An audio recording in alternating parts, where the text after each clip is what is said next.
सुबह की पहली किरण के साथ जब मोहन अपने खेत पहुंचा तो उसकी आंखें फटी की फटी रह गईं। जहां कल तक धूल उड़ती थी, आज वहां घुटनों तक ऊंची हरी भरी फसल लहलहा रही थी। बड़े बड़े चमकदार आलू और मोतियों जैसे मटर के दाने।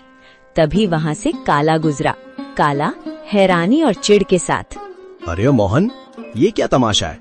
कल शाम तक तो यहाँ मिट्टी उड़ रही थी और आज एक ही रात में इतनी बड़ी फसल।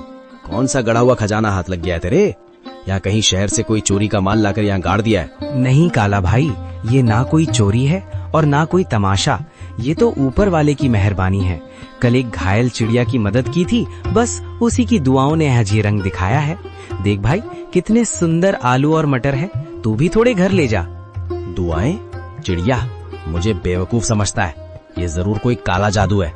जोर से, मुझे तेरे खैरात की जरूरत नहीं है मोहन। याद रख, जो रातों रात उगता है वो रातों रात ढल भी जाता है। काला के मन में शांति नहीं थी।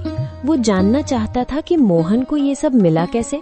वो बिल्ली के कदमों से मोहन के टूटे हुए घर के पीछे पहुंचा और खिड़की से कान लगाकर सुनने लगा। अंदर मोहन, बिमला और माँ बातें कर रही हैं। मोहन, मुझे अब भी यकीन नहीं होता। वो सुनहरी परी सच में हमारे लिए फरिश्ता बनकर आई थी। उसने कहा था ना कि जब तक दिल साफ रहेगा ये फसल बढ़ती रहेगी। हाँ बिमला, उसने उसी बरगद के पेड़ के पास दर्शन दिए थे जहाँ से मैं रोते हुए लौट रहा था। वो दिव्य प्रकाश, वो ममता भरी आंखें, मैं कभी नहीं भूल सकता। काला भाई को शक हो रहा था, पर उसे कैसे समझाऊं कि ये सब दया का फल है।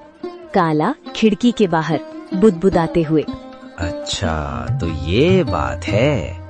बरगद का पेड़, परी और सुनहरी पोटली। अगर उस भीख मंगे मोहन को परी मिल सकती है तो मैं तो उससे कहीं ज्यादा चालाक हूँ। मैं भी कल उसी पेड़ के पास जाऊंगा और उस परी से सब कुछ छीन लूंगा। काला सुबह सुबह उसी बरगद के पेड़ के नीचे पहुंच गया।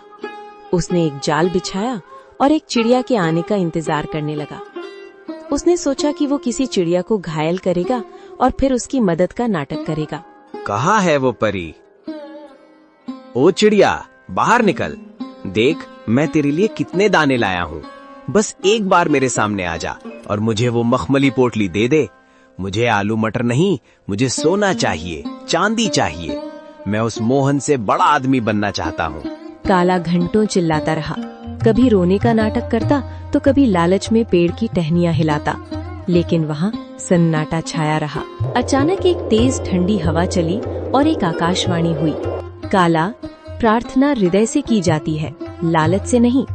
मोहन ने एक जान बचाने के लिए अपनी कमीज फाड़ी थी और तू एक जान लेने के लिए जाल बिछा रहा है।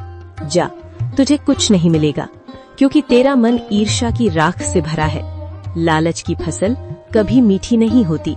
नहीं, ये नाइंसाफी है। उस गरीब को सब कुछ और मुझे कुछ नहीं। अगर मुझे नहीं मिला तो मैं मोहन का भी कुछ नहीं रहने दूंगा। मैं आज रात उसके खेत को शमशान बना दूंगा। मोहन ने पहली फसल घर लाई। बिमला ने जब आलू और मटर की सब्जी बनाई तो उसकी खुशबू पूरे गांव में फैल गई। बीमार माँ ने जैसे ही एक निवाला खाया, उनके चेहरे पर रौनक आ गई। पिताजी, ये आलू तो बहुत मीठे हैं। क्या ये सचमुच हमारे खेत के हैं? अब मुझे स्कूल जाने के लिए नया बस्ता मिलेगा ना? हाँ मेरे बच्चे, अब हम कभी भूखे नहीं सोएंगे। बिमला देखो, भगवान ने सुन ली। आज माँ की आंखों में चमक देखी? ये उन जादुई बीजों का ही प्रताप है। बिमला आंखों में आंसू भरकर, मैं तो डर गई थी मोहन। मुझे लगा था कि गरीबी हमारी पहचान बन गई है, लेकिन आज पहली बार लग रहा है कि हमारे घर में भी लक्ष्मी ने कदम रखा है। पर मुझे उस काला से डर लगता है। उसकी नजरें हमारे खेत पर जमी हैं।